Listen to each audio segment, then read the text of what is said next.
The Nexus station orbited the gas giant Kepler 442c like a massive steel flower, its 12 arms stretching out into the void. Each arm housed different species, different cultures, different ways of life. The central hub served as neutral ground where all could meet, trade, and sometimes even trust each other. Maya Chen wiped down another table in the cosmic crossroads, the station's most popular restaurant. Her black hair was pulled back in a practical ponytail, and her uniform bore the stains of a 12-hour shift. The restaurant buzzed with the usual mix of species: tall, blue-skinned Altarians discussing trade routes, insected Kithera clicking their mandibles over fermented grain drinks, and in the corner booth, 3 massive dragons hunched over their meals. The dragons were Parathi, one of the oldest spacefaring species in the galaxy. These 3 were clearly veterans. Their scales bore the distinctive scarring of plasma burns, and their movements held the careful precision of warriors who had seen too much combat. The largest one, whose crimson scales had faded to deep burgundy with age, gestured with a clawed hand as he spoke to his companions in their rumbling language. Maya approached their table with practiced ease, though most servers avoided the dragon section. Parathi could be difficult. Their pride was legendary, their tempers volcanic, and their disdain for younger species well documented. But Maya had learned that respect and directness worked better than fear. "Another round of molten sulfur wine?" she asked, her voice steady despite the fact that each dragon stood nearly 9 feet tall even when sitting. The Crimson Dragon, whose name tag read Wing Commander Thakmer in both Parathi's script and standard, looked up at her with amber eyes that held depths of experience. "You are the only human server who approaches our table without trembling, young one." "Fear doesn't get the job done," Maya replied simply, beginning to clear their empty plates. The dragons had ordered their usual raw meat that had been flash-heated to near-molten temperatures, a delicacy that would kill most species. The second dragon, smaller but with intricate silver markings along her neck, introduced herself as Battle Sister Vexhai. The third, whose black scales seemed to absorb light, simply nodded when Thakmer gestured to him as Shadow Captain Mordan. As Maya worked, she noticed something that made her pause. On Thakmer's massive forearm, barely visible beneath his natural scales, was a tattoo. It was small by dragon standards, but intricate, a phoenix rising from flames, but not just any phoenix.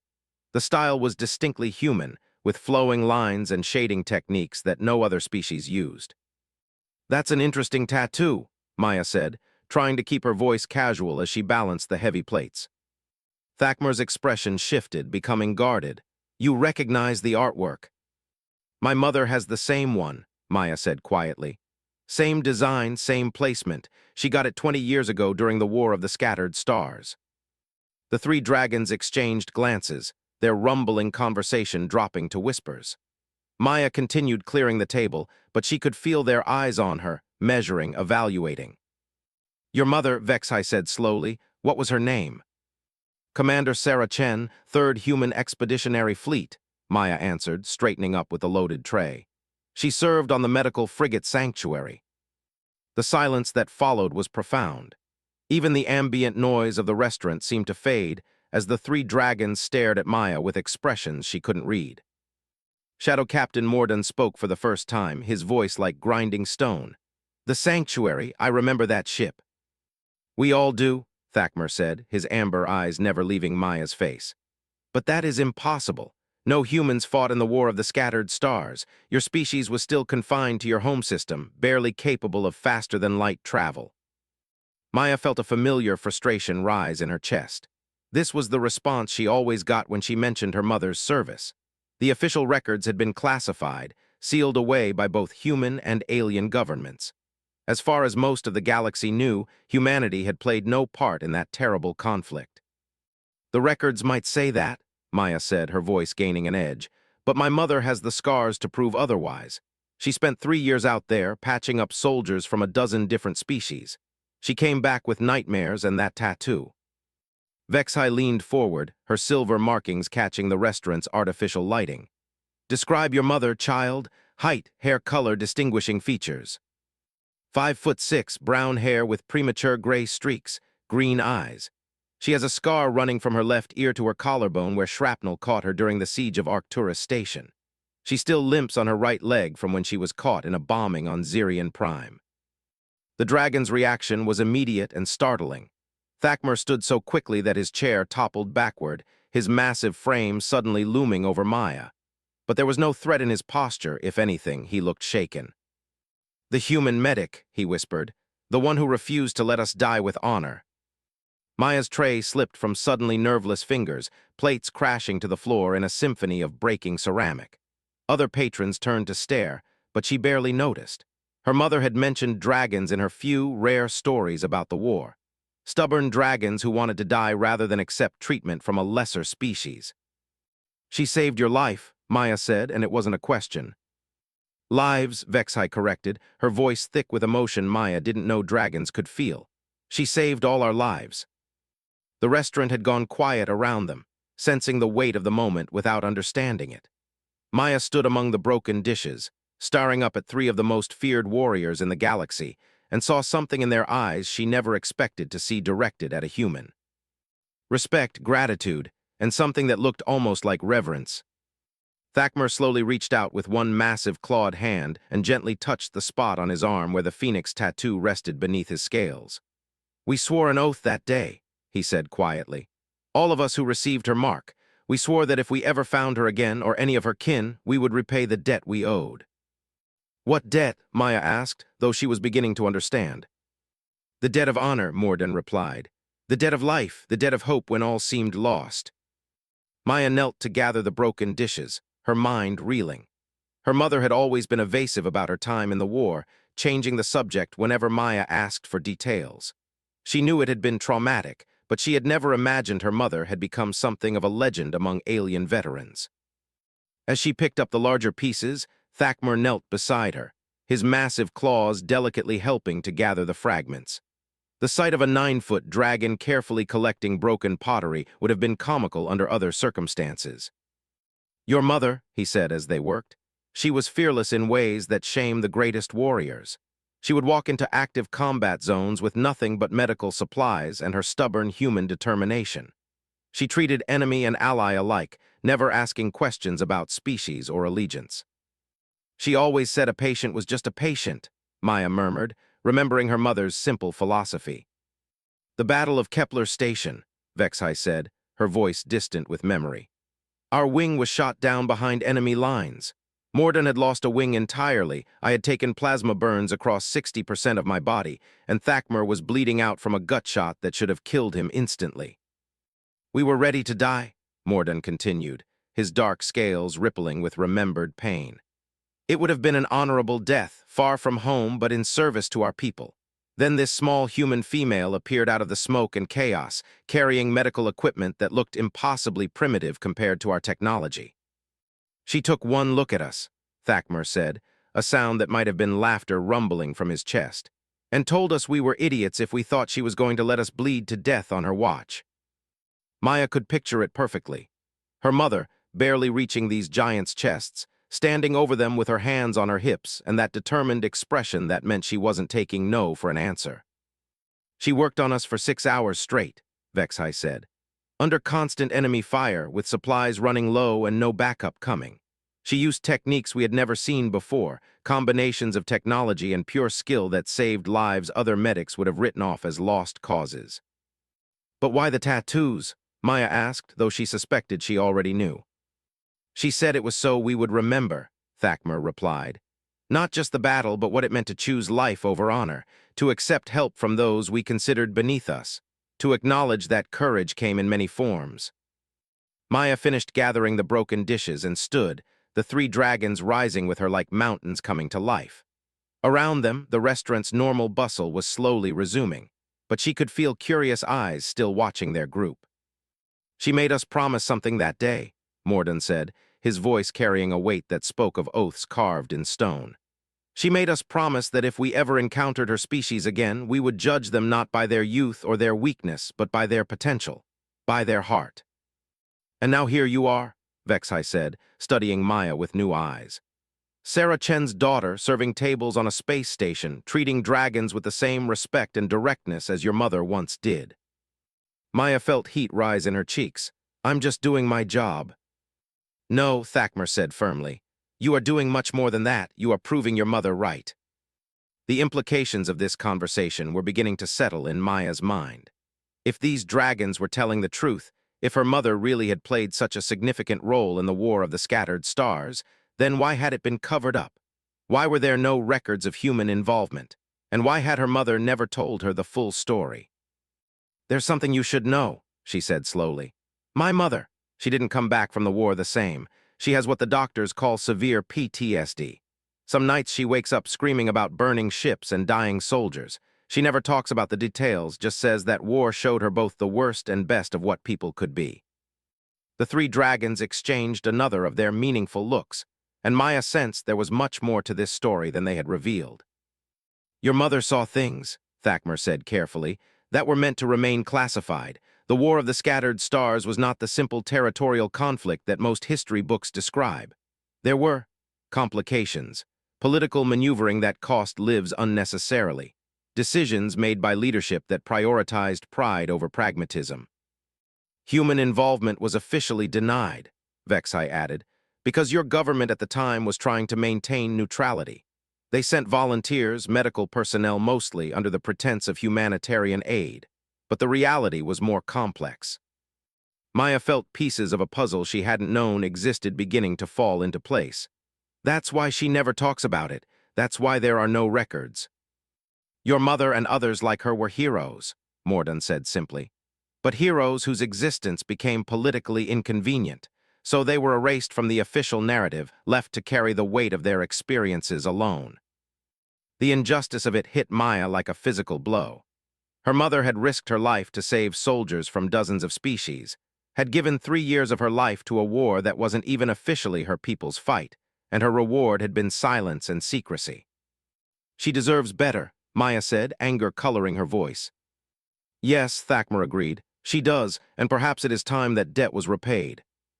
The way he said it sent a chill down Maya's spine. There was something in his tone that spoke of plans forming, of wheels beginning to turn.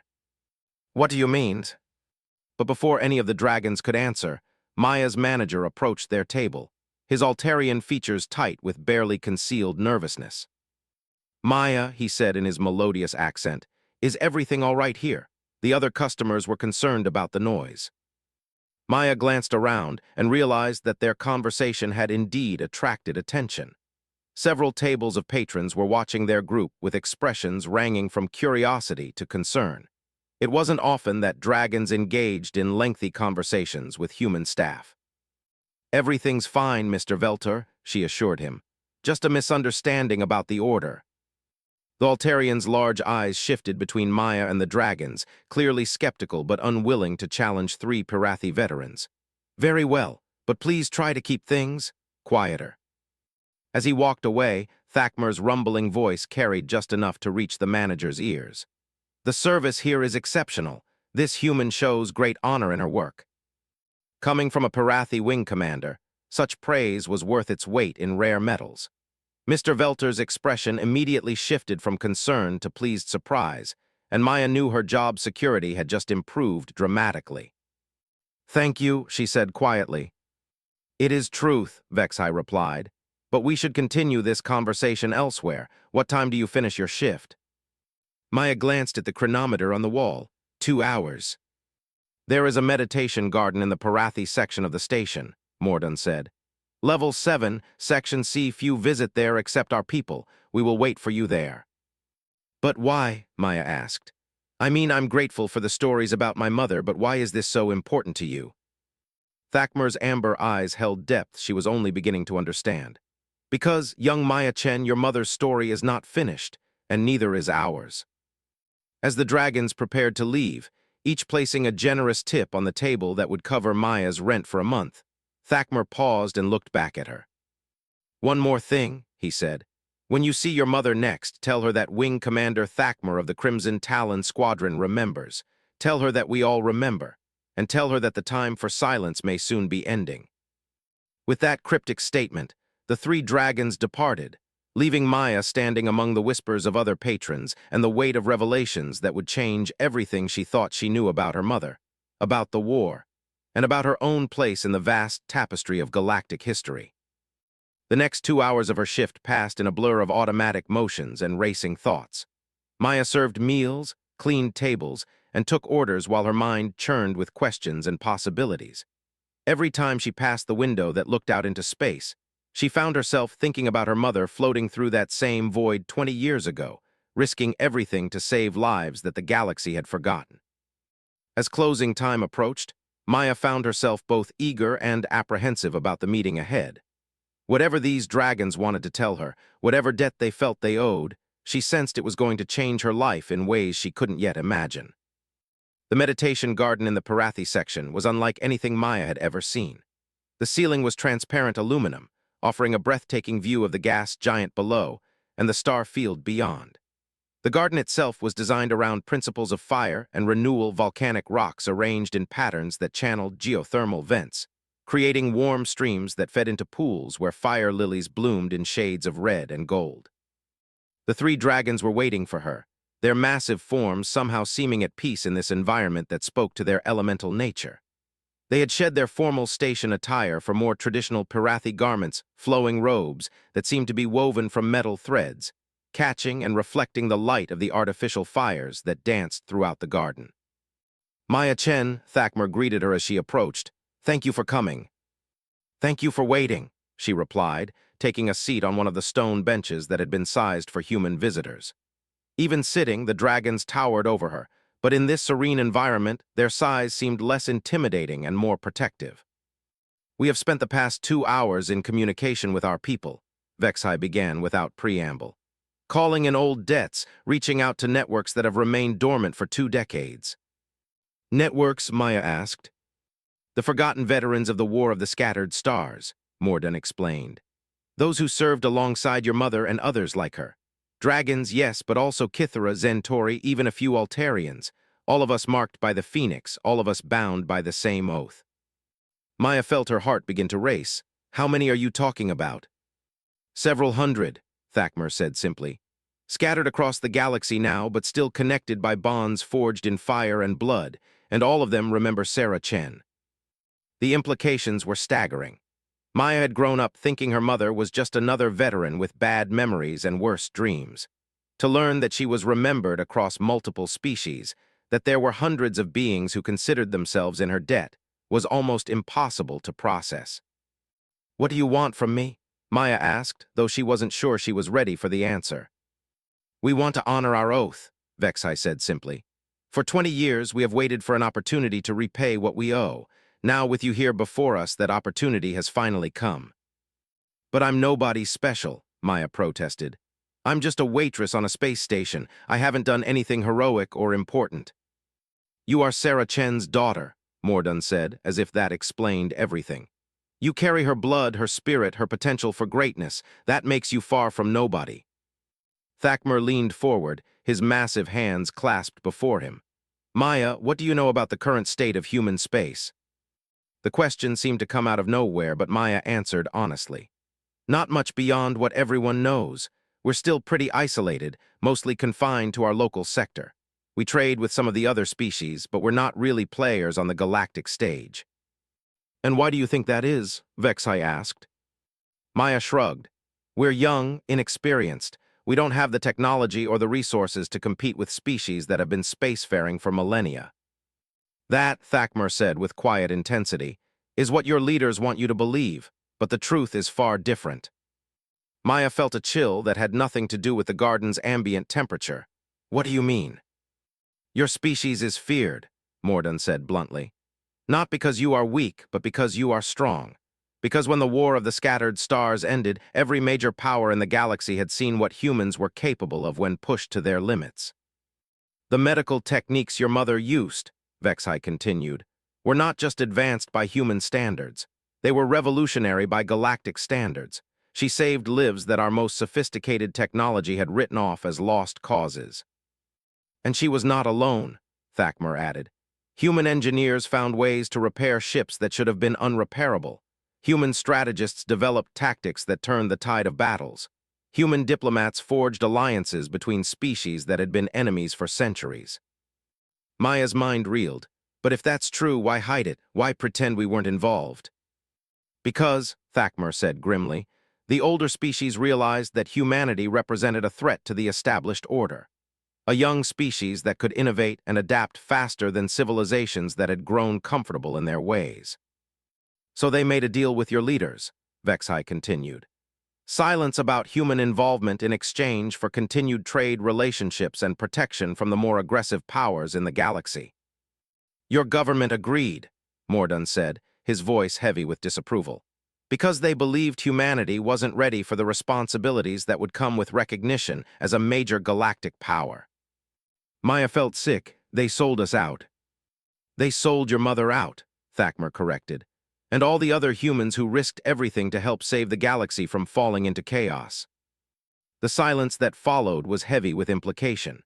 Maya stared out at the stars, trying to process the magnitude of what she was learning. Her mother wasn't just a forgotten veteran. She was part of a conspiracy of silence that had shaped the entire course of human development in space. So what now? She asked finally. What can possibly be done about something that happened 20 years ago? The three dragons exchanged one of their meaningful looks, and Maya sensed she was about to learn the real reason for this meeting. The galaxy is changing, Thakmer said slowly. Old alliances are crumbling, new threats are emerging. The hegemony wars that ended 5 years ago left power vacuums that are still being filled. And in all this chaos, some of us believe it is time for humanity to take its rightful place on the galactic stage. Whether your leaders want it or not, Vexai added with a predatory smile that showed rows of gleaming teeth. Maya's throat went dry. You're talking about revolution. We're talking about justice, Mordun corrected. About honoring debts that have gone unpaid for too long. About ensuring that the courage and sacrifice of beings like your mother are finally recognized. But I'm just one person, Maya protested again. What could I possibly do? Thakmer stood, his massive form silhouetted against the star field beyond the garden's transparent ceiling.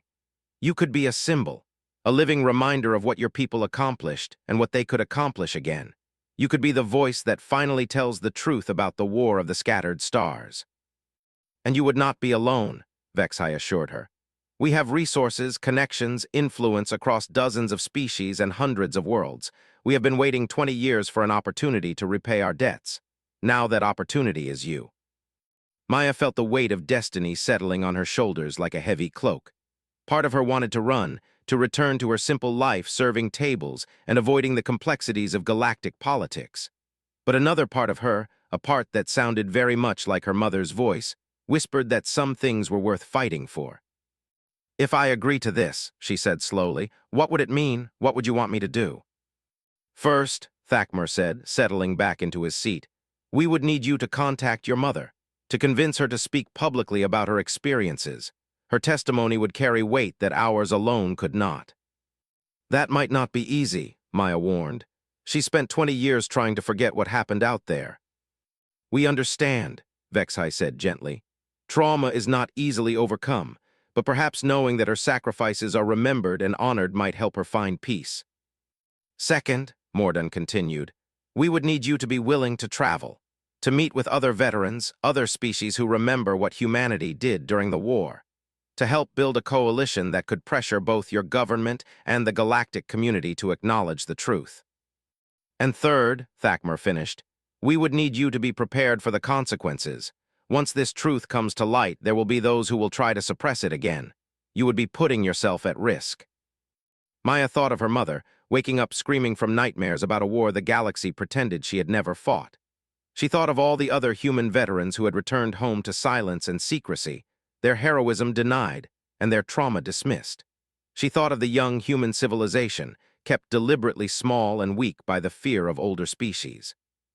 When do we start? She asked. The dragon's expressions transformed simultaneously, their fearsome features lighting up with something that might have been joy. We start, Thakmer said with satisfaction, by introducing you to some old friends. The transport ship Crimson Echo was unlike anything Maya had ever seen. Built in traditional Pirathi style, its hull gleamed like polished obsidian, and its engines burned with a controlled fury that spoke of barely contained power. As she stood in the docking bay of Nexus Station, carrying a single travel bag, Maya couldn't quite believe she was actually doing this.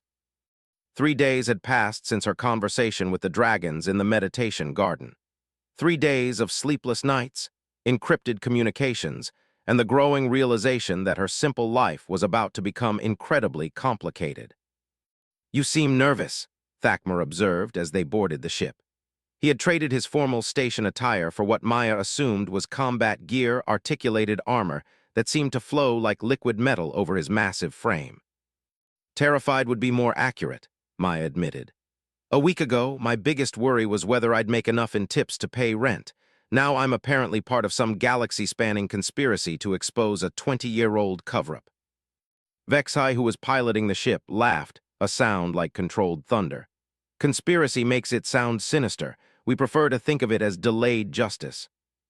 The ship's interior was designed for beings much larger than humans, but Maya found the scale somehow comforting rather than intimidating.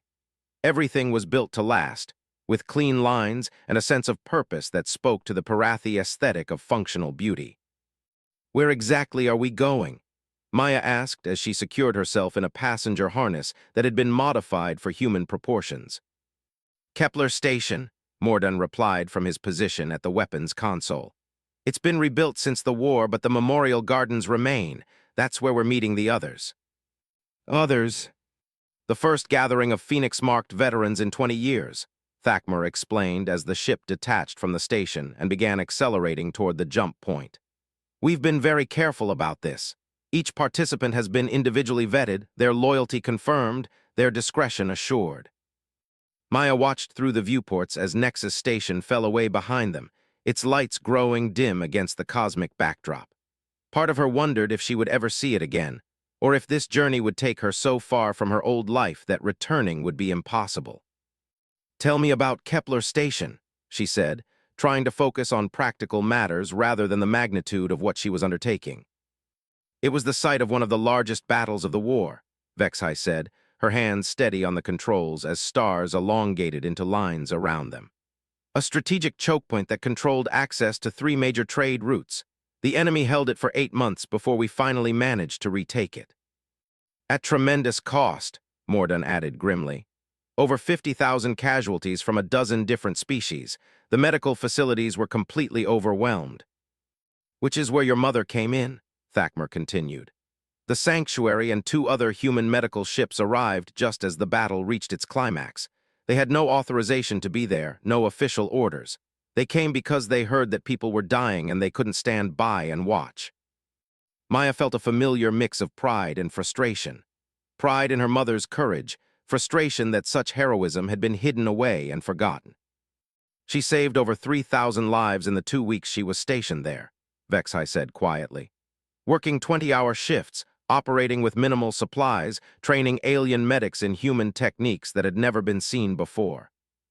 "And when the official reports were filed," Mordun said with obvious disgust, "her ships were listed as unidentified medical vessels. The bureaucrats couldn't even be bothered to acknowledge her species, let alone her name." The jump to hyperspace was surprisingly smooth, the universe outside dissolving into the familiar blue-white tunnel of faster-than-light travel. Maya found herself thinking about her mother, probably at home on Earth right now, tending to her small garden and trying not to remember the weight of alien lives in her hands. "I called her," Maya said suddenly. "Before we left, I told her I was taking a vacation, traveling to see some of the outer colonies." "You didn't tell her the truth?" Thakmer asked. "I couldn't, not yet. She gets this look in her eyes whenever anyone mentions the war, like she's seeing ghosts. I need to understand what really happened before I can ask her to relive it." "Wise," Vexai approved. "The trauma of that time runs deep for many of our people. Your mother was not the only one who returned home changed." The journey to Kepler Station took 18 hours, time that Maya spent learning more about the war from the dragon's perspective. They told her stories that would never appear in any history book, tales of desperate battles, impossible odds, and the gradual realization that humanity represented something new and dangerous in the galactic community. "Your people fight differently than we do," Thakmer explained as they shared a meal in the ship's common area. "We Parathi rely on strength and honor, charging into battle with righteous fury. The Kithara use swarm tactics and overwhelming numbers. The Zentori prefer careful planning and technological superiority." "But humans," Vexai continued, "you adapt. You improvise, you find solutions that no one else would even think to look for. It's simultaneously admirable and terrifying." Give me an example, Maya said, curious despite her apprehension. Mordun's dark eyes took on a distant look. The siege of Zirian Prime. The enemy had us pinned down in the ruins of the capital city, using orbital bombardment to prevent any large-scale movements. Traditional military doctrine said the city was lost, that we should retreat and regroup. Then a human tactical advisor named David Kim suggested something insane, Thakmer continued. He proposed using the city's damaged infrastructure against the enemy, turning every ruined building into a sensor array, every broken communication line into part of a massive early warning network. It shouldn't have worked, Vexai said with grudging admiration. The system was held together with improvisation and sheer stubbornness. But it did work. We were able to predict orbital strikes with enough accuracy to launch counterattacks, turning the siege into a war of attrition that we could actually win. And when the battle was over, Mordun finished, Kim's innovation was classified and his presence officially denied. Another ghost in the machine of galactic politics. Maya absorbed this information, adding it to her growing understanding of just how deeply the cover-up ran. It wasn't just her mother who had been erased from history. It was an entire generation of human heroes whose only crime had been serving with distinction. When they finally dropped out of hyperspace near Kepler Station, Maya was struck by the beauty of the rebuilt facility. Unlike the purely functional design of Nexus Station, Kepler had been reconstructed as a monument as well as a way station. Its gleaming spires and graceful curves spoke of renewal and hope, a deliberate contrast to the destruction that had once occurred here. The memorial gardens are on the station's underside, Vexai explained as they approached the docking bay. Away from the commercial areas designed for reflection and remembrance. As they disembarked, Maya was surprised to see other ships already docked, a variety of designs representing different species and cultures. A sleek Centauri cruiser sat beside a battered Kythera freighter, while a distinctly alien vessel that Maya couldn't identify rested in the bay's far corner. "They're already here," Thakmer observed with satisfaction. "Good, punctuality is a virtue when dealing with matters of honor." The memorial gardens were reached by a series of gravity lifts that descended through the station's superstructure. As they traveled downward, Maya caught glimpses of the gardens through transparent panels, vast spaces filled with plants and sculptures from dozens of different worlds, a living testament to the species that had fought and died in this place. When the lift finally opened, Maya stepped into an environment that took her breath away. The gardens stretched out in all directions, connected by winding paths that seemed to flow naturally through the landscape. Each section was dedicated to a different species, filled with plants and monuments that reflected their unique cultures and aesthetics. But what truly amazed Maya was the gathering waiting for them at the garden center. Nearly 24 beings of various species stood in a loose circle around a central monument: dragons, insectoid Kythera, tall Centauri with their distinctive purple skin, and others she didn't immediately recognize. And all of them, she realized as they approached, bore the same mark. The phoenix tattoo was visible on scales, carapaces, and skin, rendered in each species' distinctive artistic style, but unmistakably the same symbol her mother had carried for 20 years. "Sisters and brothers of the phoenix," Thakmer called out as they approached the gathering, "I bring Sarah Chen's daughter." The reaction was immediate and overwhelming. Conversation stopped, attention focused on Maya with an intensity that made her want to hide behind the dragon's massive forms. But there was no hostility in the attention, only curiosity and something that looked like hope. A tall Centauri female stepped forward, her purple skin marked with silver tattoos that formed intricate patterns around the phoenix on her forearm. "I am Admiral Zarthes of the Centauri Defense Force," she said in heavily accented standard. "Your mother taught me that courage is not the absence of fear, but action in spite of it." "Captain Vector, 7th Kythera Engineering Corps," announced one of the insectoid beings, its mandibles clicking in what Maya had learned was a sign of respect. "Sarah Chen showed me that efficiency and compassion need not be mutually exclusive." One by one, the veterans introduced themselves, each sharing a brief memory of Maya's mother. As the introductions continued, Maya began to understand the scope of her mother's impact during the war. She had touched lives across the entire spectrum of galactic civilization, leaving marks that had endured for 2 decades. "But enough introductions," said a voice from behind Maya. She turned to see a being she didn't immediately recognize, humanoid but clearly not human, with skin that seemed to shift color in the garden's soft lighting and eyes that held depths of ancient wisdom. "I am Keeper Malthara of the Ethereal Collective," the being continued, "and I believe it is time you understood why we have gathered here."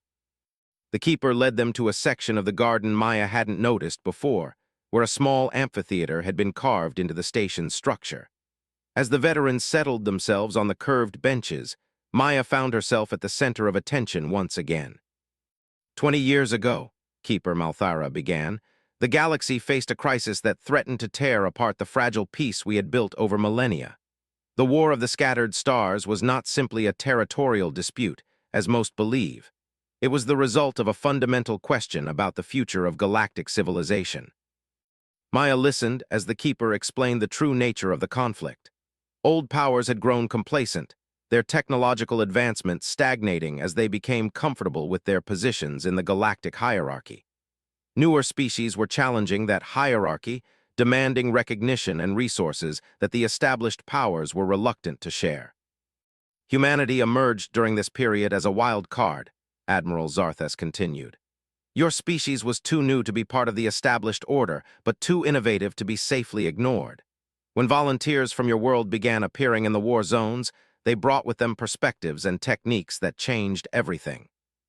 Your mother's medical innovations alone saved the lives of beings that would have been written off as lost causes, Captain Vector added. But she also did something more important. She proved that cooperation between species could achieve results that none of us could accomplish alone. Maya was beginning to see where this was leading. So the older powers decided that humanity was a threat. Not just a threat, Keeper Malthara corrected. A threat that could upset the entire balance of galactic civilization.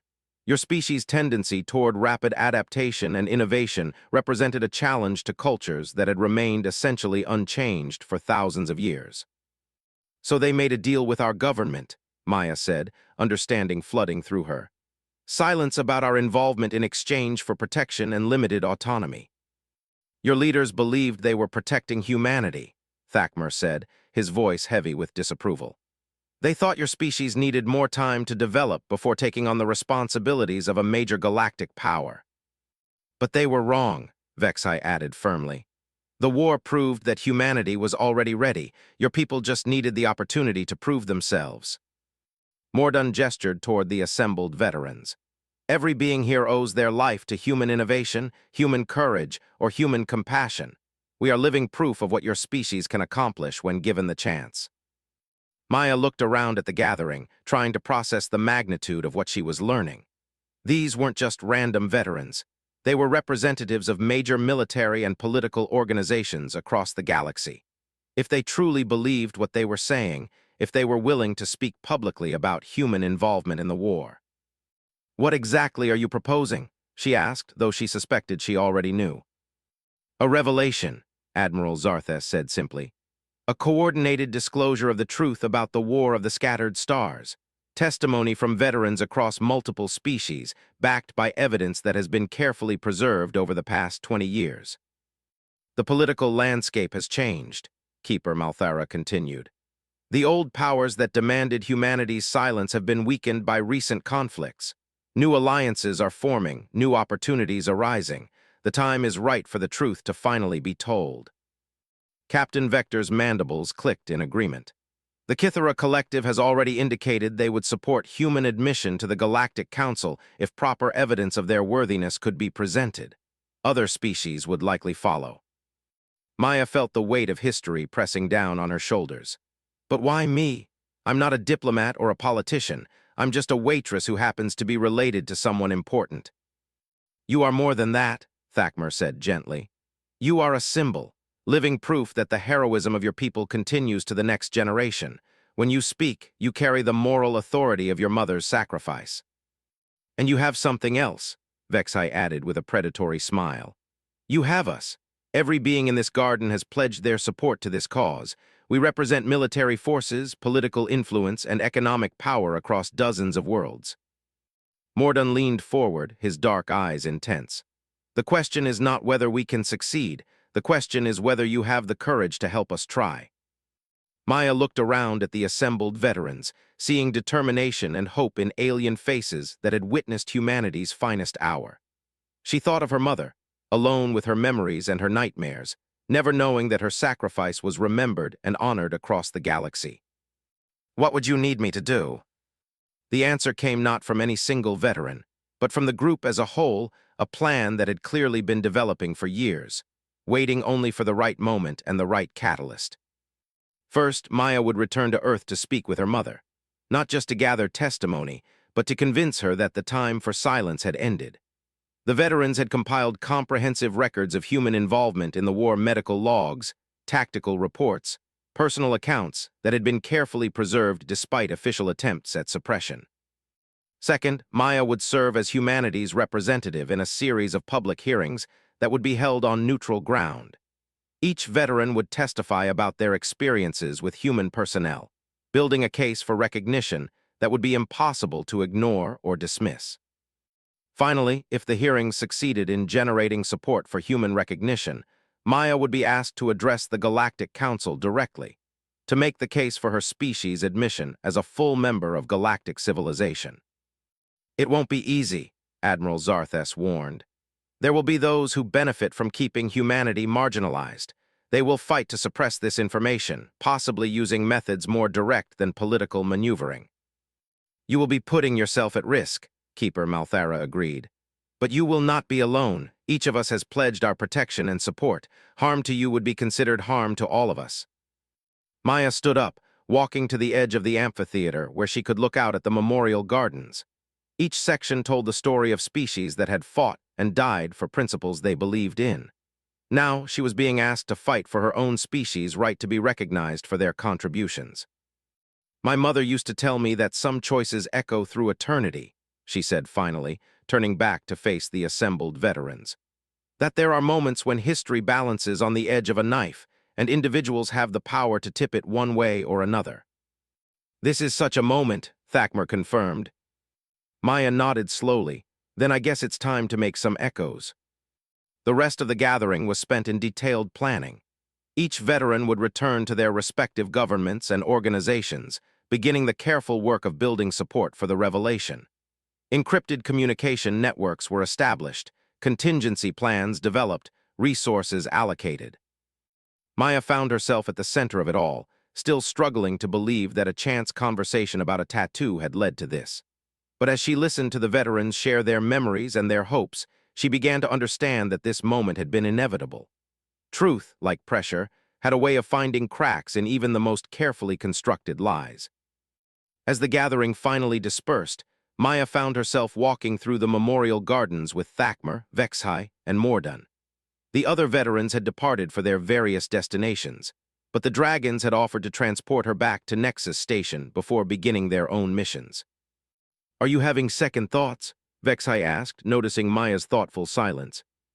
"I'm trying to imagine telling my mother about all this," Maya replied. "She spent 20 years trying to forget the war. Now I'm going to ask her to remember everything, to speak publicly about experiences she's never shared with anyone." "Your mother is stronger than you know," Mordan said quietly. "The trauma she carries is real, but so is the strength that allowed her to endure it. She saved lives when others would have given up hope. That same courage still exists within her." They paused before a section of the garden that Maya hadn't seen before, a simple area with plants from Earth, including roses and oak trees that somehow thrived in the artificial environment. At its center stood a modest monument, its inscription written in standard but clearly intended for human eyes. "To the unnamed heroes who served with honor in darkness," Maya read aloud. "Their sacrifice illuminates the path forward." "We placed this here 3 years ago," Thakmer explained. "When the station was rebuilt, we insisted that human contributions be acknowledged, even if they could not be officially recognized." Maya traced the words with her finger, thinking of all the unnamed humans who had served alongside these veterans. Engineers and medics, tacticians and diplomats, ordinary people who had done extraordinary things when the galaxy needed them most. "They deserve better than a hidden monument," she said finally. "Yes," Vexhai agreed. "They deserve to have their stories told, their sacrifices acknowledged, their courage celebrated, and with your help they will." As they walked back toward the transport that would take them to their ship, Maya felt a sense of purpose settling over her like armor. She was still terrified of what lay ahead, still uncertain whether she had the strength to carry such a burden. But she was no longer alone in carrying it. "There's one thing I need to know," she said as they boarded the transport.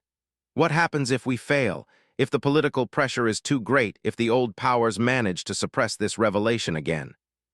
Thacmer's amber eyes reflected the artificial lighting as he considered the question. "Then we will have honored our oaths and proven that some debts cannot be forgotten, no matter how much time passes. But I do not believe we will fail." "Why not?" "Because," he said with quiet confidence, "we have something our opponents do not. We have the truth. And truth, like fire, has a way of spreading once it begins to burn." As the transport carried them away from the memorial gardens and back toward the stars, Maya looked out at the vast expanse of space and thought about the journey ahead. Tomorrow she would return to Nexus Station, collect her things, and book passage back to Earth. In a few days, she would be sitting across from her mother, asking her to relive the worst and best moments of her life. It would not be easy. Nothing about this path would be easy. But for the first time since this all began, Maya felt certain that it was the right path. Her mother and countless others like her deserved to have their stories told. Humanity deserved to take its rightful place among the stars. And sometimes, Maya was beginning to understand, the only way forward was through the fire of truth, no matter how much it burned. The asterisk Crimson Echo waited in the docking bay, its engines already warming for the journey back to Nexus Station. As Maya settled into her passenger harness once again, she realized that she was no longer the same person who had left just 2 days ago. She was no longer just a waitress from a small space station. She was Sarah Chen's daughter, carrier of the Phoenix Mark, and the voice that would finally speak for the forgotten heroes of the War of the Scattered Stars. The transformation was both terrifying and exhilarating. But as the ship detached from Kepler Station and accelerated toward the jump point, Maya felt ready to embrace whatever came next. After all, she was her mother's daughter. And if there was one thing she had learned from the stories shared in the memorial gardens, it was that Chen women didn't back down from a fight, especially when the stakes were measured in justice and truth. The stars streaked past the viewports as they jumped to hyperspace, and Maya closed her eyes, preparing herself for the conversation that would change everything. In a few days, she would ask her mother to remember, and then, together, they would make sure the galaxy never forgot again. The small house in New Sacramento sat quietly among rows of similar homes, its garden carefully tended, and its windows reflecting the warm light of Earth's sun. Maya stood at the front gate for several minutes before finally gathering the courage to walk up the familiar path. She had been gone for 2 weeks, but it felt like she was returning from a completely different life. Her mother answered the door before Maya could even press the bell, as if she had been watching from the window. Dr. Sarah Chen looked older than Maya remembered. Her brown hair was more gray than not now, and the lines around her green eyes seemed deeper. But there was still strength in her bearing, still the controlled precision of movement that spoke of medical training never quite forgotten. "Maya," her mother said, pulling her into a fierce hug. "I was starting to worry. Your messages were so brief and you sounded different." "I was different," Maya replied, returning the embrace and breathing in the familiar scent of her mother's garden herbs that always seemed to cling to her clothes. "Mom, we need to talk about your service in the War of the Scattered Stars." Sarah's body went rigid, and when she pulled back, her eyes held the guarded expression Maya knew too well. "I told you, sweetheart, there's nothing to discuss about that time. It's ancient history." "No, Mom, it's not." Maya followed her mother into the house, noting how Sarah moved with the careful control of someone fighting not to show weakness. "I met some people who remember you, who remember what you did out there." Sarah stopped so suddenly that Maya almost collided with her. When her mother turned around, her face was pale and her hands were trembling slightly. "What people?" Maya had rehearsed this conversation during the entire journey back to Earth, but now that the moment had arrived, all her careful words seemed inadequate. "Dragons, Mom, Pirathi veterans from the war. They recognized your tattoo." Sarah's hand moved unconsciously to her forearm where the Phoenix mark rested beneath her sleeve. "That's impossible. The dragons don't know about human involvement. No one does. It was classified." "They know because you saved their lives," Maya said gently, guiding her mother to the living room sofa. "Wing Commander Thacmer of the Crimson Talon Squadron, Battle Sister Vexhai. Shadow Captain Morden, they've been looking for you for 20 years. The names hit Sarah like physical blows. She sank onto the sofa, her professional composure cracking to reveal the wounded veteran beneath. Thakmer is alive. Very much alive, and he wants you to know that he remembers. They all remember. For several minutes, Sarah said nothing, staring at her hands as if seeing them covered in alien blood once again. When she finally spoke, her voice was barely above a whisper. I thought they were all dead. After the evacuation from Kepler Station, I never heard anything. The reports were classified, the records sealed. I assumed. She trailed off, unable to finish the sentence. Maya sat down beside her mother, taking one of those scarred hands in her own. Tell me what really happened out there, Mom, please. I know it's painful, but I need to understand.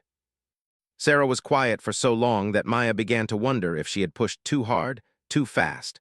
But finally, her mother began to speak, her voice taking on the distant quality of someone reliving memories long buried. It started with a request for volunteers.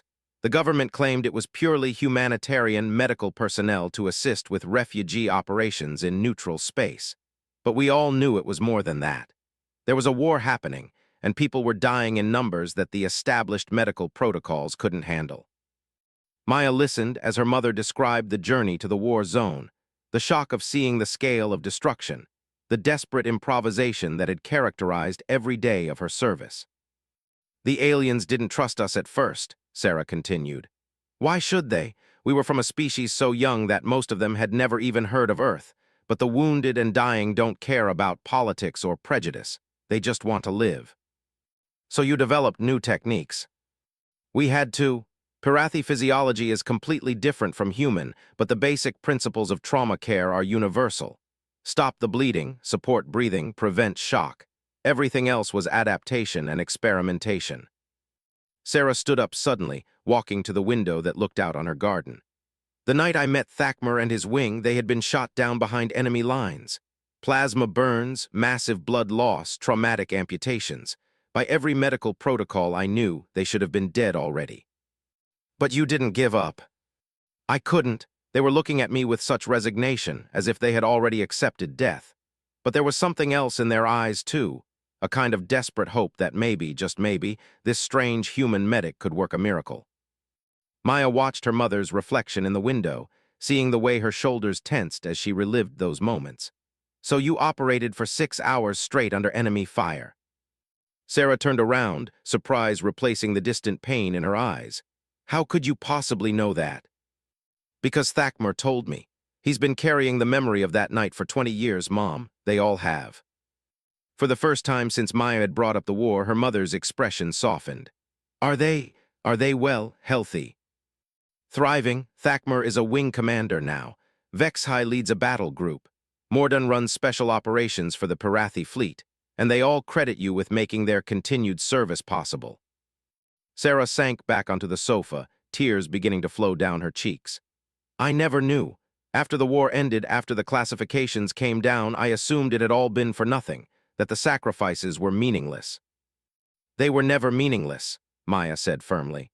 Mom, there are hundreds of veterans across the galaxy who remember what you and the other human volunteers did. They've been waiting 20 years for a chance to honor that service. Maya spent the next hour explaining everything. The gathering at Kepler Station, the planned revelation, the political forces that had kept human involvement secret for so long. She watched her mother's expression shift from disbelief to understanding to a growing sense of purpose that Maya hadn't seen in years. They want me to testify, Sarah said finally. It wasn't a question. They want humanity to be recognized for what it contributed. You're the most visible symbol of that contribution. Sarah stood up and walked to a cabinet that Maya had always assumed contained medical journals and research papers. Instead, her mother pulled out a sealed container that she opened with biometric locks Maya hadn't even known existed. Inside were photographs, data tablets, and documents that Maya had never seen before. Evidence of her mother's service that had been carefully preserved, despite the official silence. I kept records, Sarah said quietly. I told myself it was for historical accuracy, but really I think I knew that someday the truth would need to be told. Maya looked through the materials with growing amazement. medical logs detailing procedures that had never appeared in any textbook, photographs of human medics working alongside alien colleagues, personal testimonies from patients of a dozen different species. "This is incredible," Maya breathed. "With this evidence, with your testimony, there's no way they can deny human involvement anymore." "There's something else," Sarah said, pulling out a final item from the container. It was a communication device of alien design, obviously very old but carefully maintained. "The veterans gave this to me before the evacuation. They said that if I ever needed help, if humanity ever needed allies, I should use it." "Have you ever used it?" "Never. I was too afraid of what it might mean, what responsibilities it might bring." Sarah looked up at Maya with eyes that held a mixture of fear and determination. "But if what you're saying is true, if there's a chance to finally honor the memory of everyone who served." Maya felt a surge of pride and love for her mother that was almost overwhelming. "You'll do it." "I'll do it, but not alone." Sarah reached out and took Maya's hands in her own. "You said they asked you to be humanity's representative. That's a burden no one should carry by themselves. So you'll testify with me." "I'll do more than that. I'll help you prepare. The political landscape has changed since the war, but the fundamental prejudices that led to the cover-up are still there. We need to be ready for every argument, every attempt to discredit or minimize what happened." The next 3 days were a whirlwind of preparation. Sarah contacted other human veterans through networks Maya hadn't known existed, gathering additional testimony and evidence. The communication device proved to connect to a network that spanned the galaxy, allowing them to coordinate with the alien veterans who were building support among their own governments. Maya found herself amazed by the transformation in her mother. The haunted, withdrawn woman she had grown up with was replaced by the decisive, brilliant medical officer who had once saved lives in the chaos of war. It was like watching someone come back to life after years of merely existing. "The key," Sarah explained as they reviewed testimony from a Centauri engineer who remembered working with human technical advisors, "is not to present this as humanity demanding recognition. We need to frame it as the galaxy finally acknowledging a debt that should have been paid long ago." The political maneuvering was more complex than Maya had imagined. Each species had their own reasons for either supporting or opposing human recognition. The Pirathi and their allies saw it as a matter of honor. The Kithara viewed it as an opportunity to challenge the established order. The older powers, including the Altarians who had helped orchestrate the original cover-up, were mobilizing to prevent what they saw as a dangerous precedent. "If humanity is admitted to full galactic citizenship based on wartime service," Sarah explained, "it opens the door for other young species to demand similar recognition. The established powers have spent centuries maintaining their positions by controlling the pace of political development." "So this is about more than just us," Maya realized. "Much more. We're potentially triggering a fundamental shift in how galactic civilization is structured. That's why the opposition will be so fierce, and why our evidence needs to be absolutely unassailable." The breakthrough came on the 4th day, when Sarah finally activated the alien communication device. The response was immediate and overwhelming, dozens of veteran voices speaking in a cacophony of languages, all expressing joy and relief that she was finally ready to speak. Among those voices was Admiral Zarthes, who informed them that the Centauri government had agreed to host the hearings on Centauri Prime. The location was symbolic. Centauri Prime was where the peace treaties ending the War of the Scattered Stars had been signed, and the planet maintained strict neutrality in galactic politics. "The hearings will begin in 2 weeks, the Admiral explained through the translator protocols. "We have confirmed participation from representatives of 12 major governments and military organizations. The galactic media will be present, which means the testimony will reach every inhabited world in known space." Maya felt her stomach clench with anxiety. The scope of what they were undertaking was finally sinking in. She would be speaking not just to government officials, but to the entire galaxy, making the case for her species' recognition on the largest possible stage. "Are you ready for this?" Sarah asked, apparently sensing Maya's nervousness. "I don't know. How can anyone be ready for something like this?"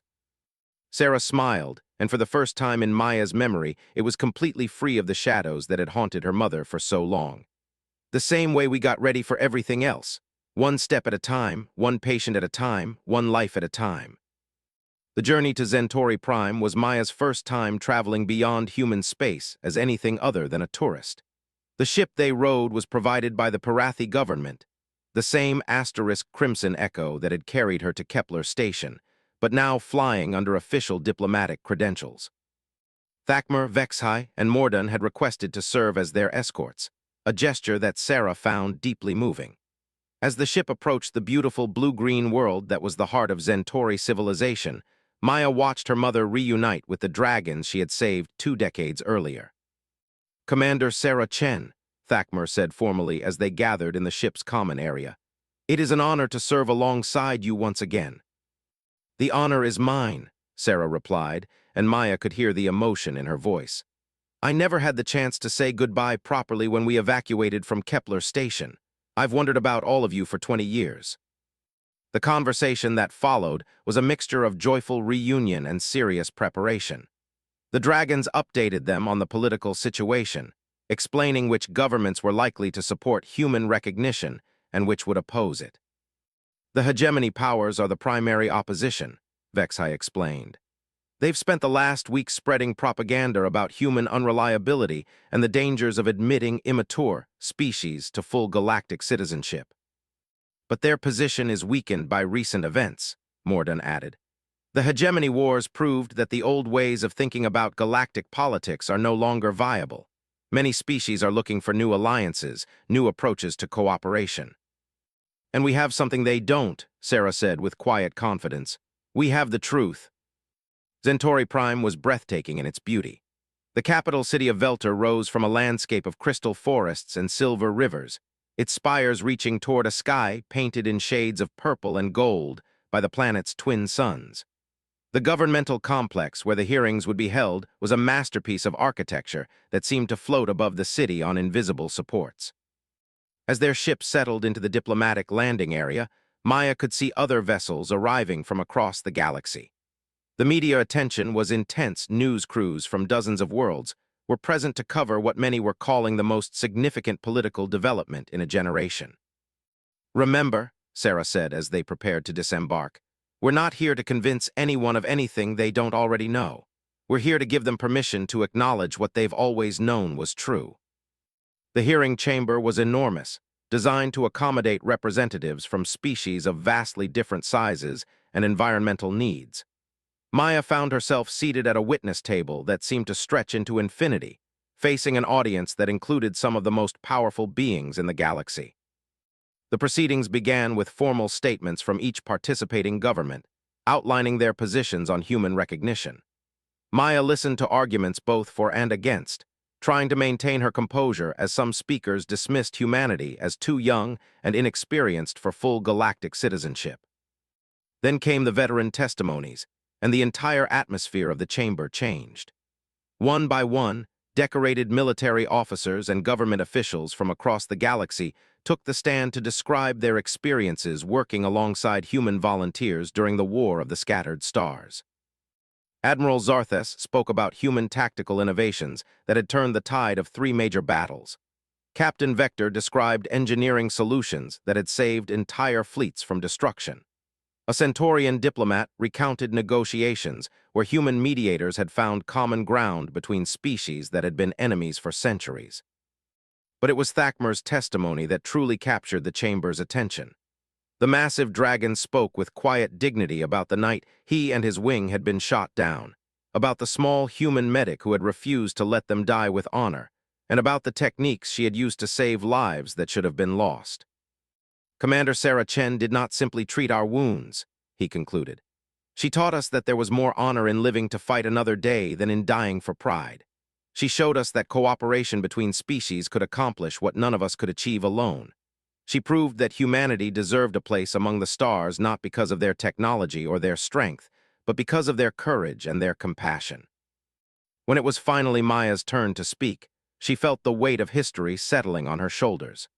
The chamber was completely silent, thousands of beings from across the galaxy waiting to hear what humanity's representative would say. She had prepared extensive remarks, carefully crafted arguments supported by evidence and precedent. But as she looked out at the sea of alien faces, she realized that none of that mattered. What mattered was the simple truth of what had happened 20 years ago. "I am Maya Chen," she began, her voice carrying clearly through the chamber's acoustics. "I am the daughter of Commander Sarah Chen, and I am here to speak for the forgotten heroes of the War of the Scattered Stars." She told them about growing up with a mother who woke up screaming from nightmares about a war the galaxy pretended she had never fought. She described discovering the network of veterans who had carried the memory of human service for 2 decades, waiting for a chance to honor that service publicly. But most importantly, she spoke about what it meant to be human in a galaxy that seemed determined to keep her species small and weak. "We are not asking for special treatment," Maya said, her voice gaining strength as she spoke. "We are not demanding recognition for achievements we haven't earned. We are simply asking to be judged by our actions rather than our age, by our contributions rather than our origins." She gestured toward the veteran witnesses who had testified before her. "Every being who has spoken today owes their life or their freedom to human service during the war. That service was given freely, without expectation of reward or recognition. But it was real, it was significant, and it changed the course of galactic history." The response to her testimony was immediate and polarized. Representatives from species that had fought alongside human volunteers rose to offer their support, while opposition voices dismissed human contributions as exaggerated or irrelevant. Then Sarah took the stand, and the chamber fell silent once again. Maya's mother spoke with the quiet authority of someone who had seen the worst that war could offer and had chosen to dedicate her life to healing rather than hatred. She described her experiences during the war in clinical detail, providing specific examples of techniques and innovations that had saved thousands of lives. She presented evidence that had been classified for 20 years, documents and recordings that proved beyond doubt the scope of human involvement in the conflict. But it was her final statement that truly resonated with the assembled delegates. "I did not serve in the War of the Scattered Stars for recognition or reward," Sarah said, her voice carrying the weight of absolute conviction. "I served because people were dying and I had the skills to help them live. That is what humans do. We see a problem and we find a way to solve it. We see suffering and we work to end it. We see injustice and we fight to correct it." She paused, looking directly at the representatives of the species that had fought to keep human involvement secret. "For 20 years, I have lived with the knowledge that my service was considered politically inconvenient. That the lives I saved, the techniques I developed, the bonds I forged with beings from across the galaxy were all deemed too dangerous to acknowledge. But I also lived with the knowledge that those lives were real, those bonds were genuine, and those contributions mattered." Her voice grew stronger as she continued. "Today, I stand before you not as a forgotten veteran seeking recognition, but as a representative of a species that has proven its worth through action rather than words. We have shown that we can work alongside beings completely unlike ourselves. We have demonstrated that we can innovate under pressure, adapt to impossible circumstances, and maintain our compassion even in the face of horror." Sarah looked out at the vast assembly, her green eyes blazing with conviction. "The question before you is not whether humanity deserves recognition for past service. The question is whether this galaxy is ready to embrace the cooperation and innovation that will be necessary to face the challenges ahead." The debates that followed were intense and sometimes acrimonious. Opposition speakers argued that admitting humanity to full galactic citizenship would set a dangerous precedent, that the young species needed more time to mature before taking on such responsibilities. But the veteran testimonies had clearly had an impact. Speaker after speaker rose to acknowledge that they had been unaware of the extent of human involvement in the war, and that the evidence presented had forced them to reconsider their positions. The breakthrough came when a representative of the Altarian Republic, one of the species that had originally demanded human silence, requested permission to address the assembly. "The Altarian Republic owes an apology to the human delegation," the speaker said, her melodious voice carrying clearly through the chamber. "We were among those who demanded that human involvement in the war be classified, believing that the young species needed protection from the political consequences of their actions." She paused, looking directly at Maya and Sarah. "We were wrong. In trying to protect humanity from the complexities of galactic politics, we denied them the recognition they had earned through blood and sacrifice. We deprived the galaxy of the innovations and perspectives that human involvement could have provided over the past 2 decades. The Altarian representative straightened, her tall form radiating dignity. The Altarian Republic formally withdraws its opposition to human recognition. We believe that Commander Sarah Chen and her fellow volunteers have more than proven their species' worthiness for full galactic citizenship. The effect of this announcement was electric. One by one, other opposition speakers withdrew their objections or shifted their positions. The momentum that the veterans had built through their testimonies became an unstoppable force. When the final vote was called, the result was overwhelming. 47 species voted to grant humanity full recognition and admission to the Galactic Council. Only 6 species abstained, and none voted in opposition. As the chamber erupted in celebration, Maya found herself surrounded by beings who had fought alongside her mother 20 years earlier. Dragons and Kithra, Zentori and Centaurians, all expressing their joy that the debt of honor had finally been repaid. But it was her mother's expression that mattered most to Maya. For the first time in 20 years, Sarah Chen looked truly at peace. The nightmares and guilt that had haunted her since the war were finally beginning to heal, replaced by the knowledge that her sacrifices had not been in vain. "So what happens now?" Maya asked as they stood on the observation deck of their ship, watching Zentori Prime fall away behind them. "Now we go home," Sarah replied, "and we help humanity prepare for the responsibilities that come with full galactic citizenship. It won't be easy. There will be those who oppose the changes, both among humans and other species.